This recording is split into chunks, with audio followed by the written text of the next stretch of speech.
안녕하세요. 김영재TV의 하루 10분 독서입니다. 오늘은 한비자 마키아벨리에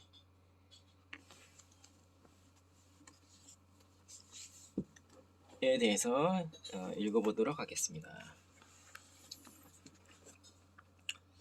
현실의 냉혹함에 좌절 않고 강해질 수 있는 지침들. 많은 책 속 이야기와 달리 현실에서 선과 악을 단순히 구분하는 일은 가능하지 않다.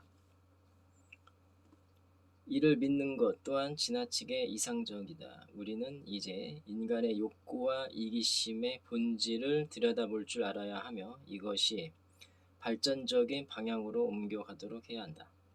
도덕과 이상 같은 고귀한 명분을 지키기 위해서는 실리도 갖춰야 한다.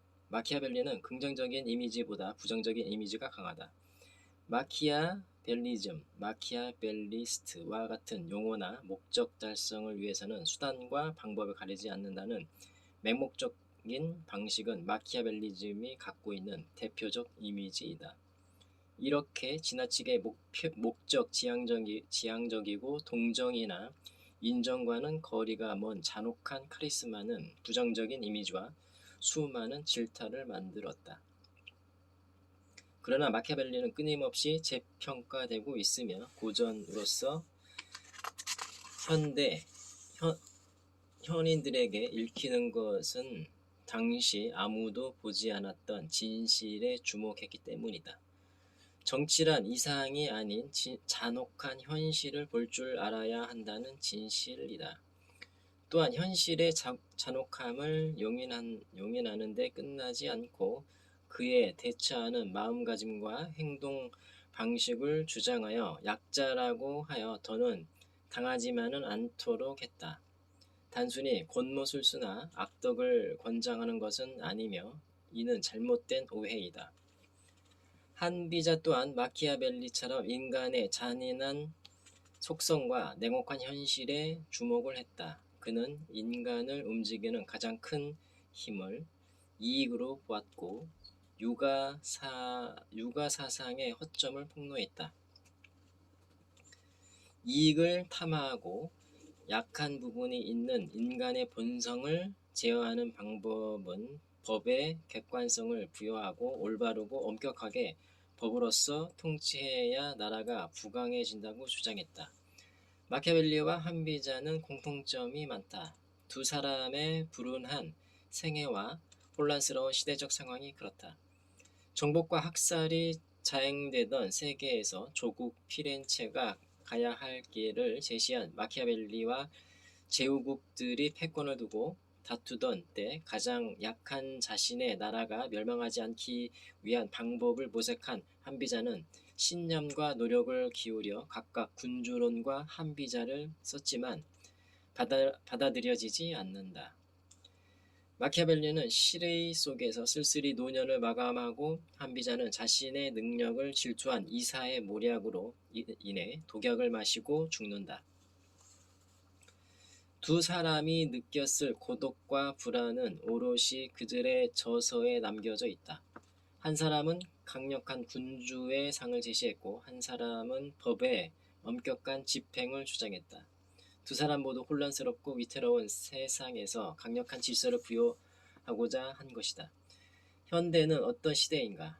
한정된 재화와 넘치는 욕망의 불균형은 인간이 주체적인 자리에 설 수 없게 만들었다. 경쟁은 더욱 치열해지고 시대의 변화에 적응할 수 있는 사람만 살아남을 수 있다. 양보와 온정과 배려도 존재하지만 인간의 긍정적인 감정만을 믿고 살기에는 세상은 너무 잔혹한 부분이 많다. 두 사람의 사상은 현대에 그대로 적용시키기에는 무리가 있으나 그들의 사상을 통해 사회의 모순과 현실의 부조리를 간파하고 오롯이 중심을 잡는 데 지침으로 삼을 수 있을 것이다. 마키아벨리 부부는 기업의 한 부분을 책임지는 직장인들에게 더욱 도움이 될 수 있게 구성했다.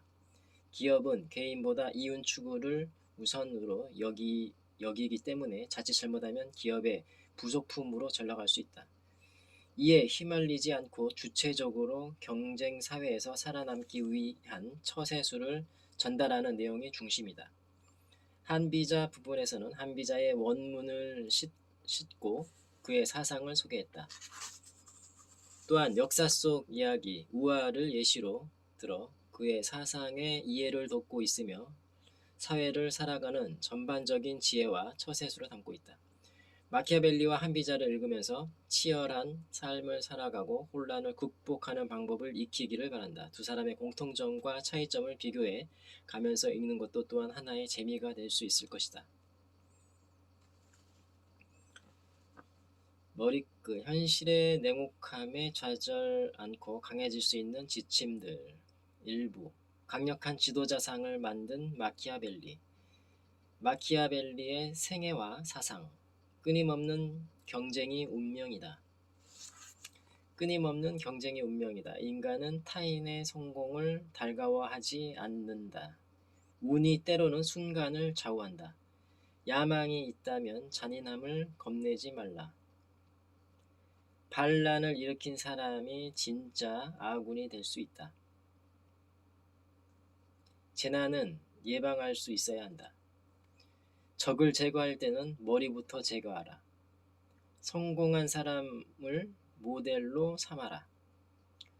조직은 변화를 원하지 않는다.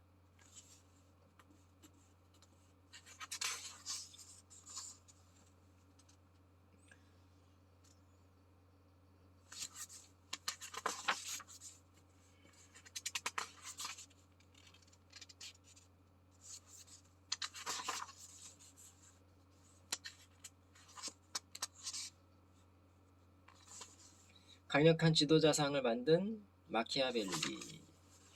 마키아벨리의 생애와 사상. 예리한 통찰력이 있었던 마키아벨리. 니콜로 마키아벨리는 르네상스 말기 이탈리아의 사상가이다. 1469년 5월 3일 피렌체에서 태어났으며 그의 아버지는 변호사였지만 집안이 부유한 편은 아니어서 마키아벨리는 대학을 졸업하지 못했다. 그러나 그는 다독가였던 아버지의 영향을 받아 고전을 읽는 습관을 들여 끊임없이 독서했고 세상을 읽는 통찰력도 이때부터 만들어졌다. 1498년 마키아벨리는 재능을 인정받아 30살도 되지 않는 나이에 피렌체 공화정에 참여해 외교 업무를 맡고 15년 동안 내무, 병무 일을 두루 맡았다. 그는 교황 율리우스 2세, 신성 로마 황제 막시밀리안 1세 등 각국의 통치자들을 만나면서 국제 정세, 이상적인 지도자, 정치에 대한 연구를 하며 견문을 넓혔다.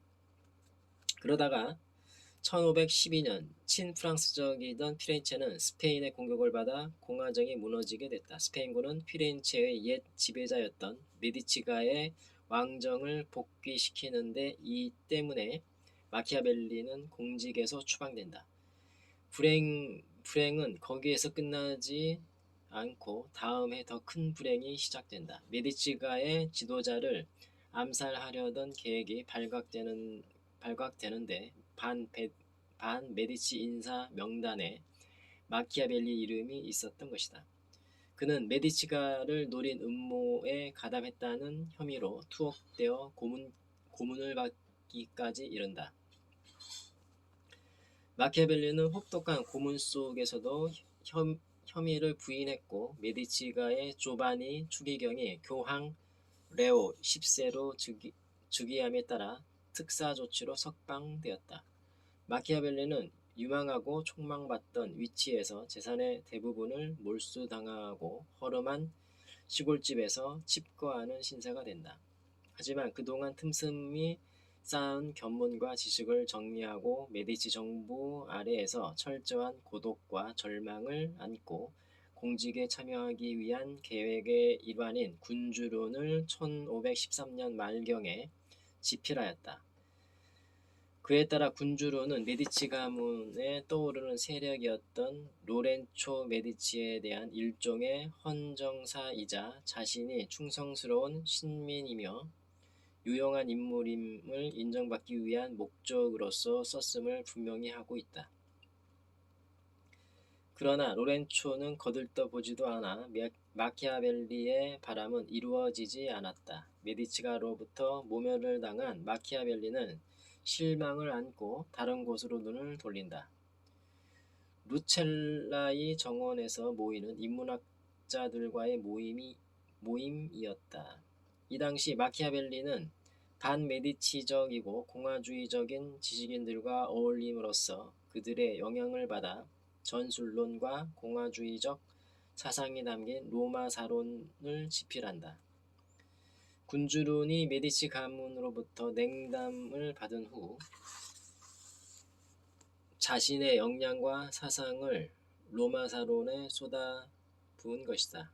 그는 로마사를 공부함으로써 이상적인 국가 체제로 돌아갈 길을 찾을 수 있다고 믿었다. 그러다 1520년 11월에 마키아벨리는 메디치 궁정의 피렌체의 역사에 관해 저술하라는 임무를 받고 피렌체사를 집필하게 되었다. 그러나 이것은 정식 직업이 아니었다. 1527년 프랑스군이 로마를 약탈함으로써 메디치 정권은 무너지고 공화정이 복원된다. 공화주의자인 마키아벨리는 다시 요직에 등용될 수 있을 거라는 기대를 가지지만 메디치 정권 때 작은 일이지만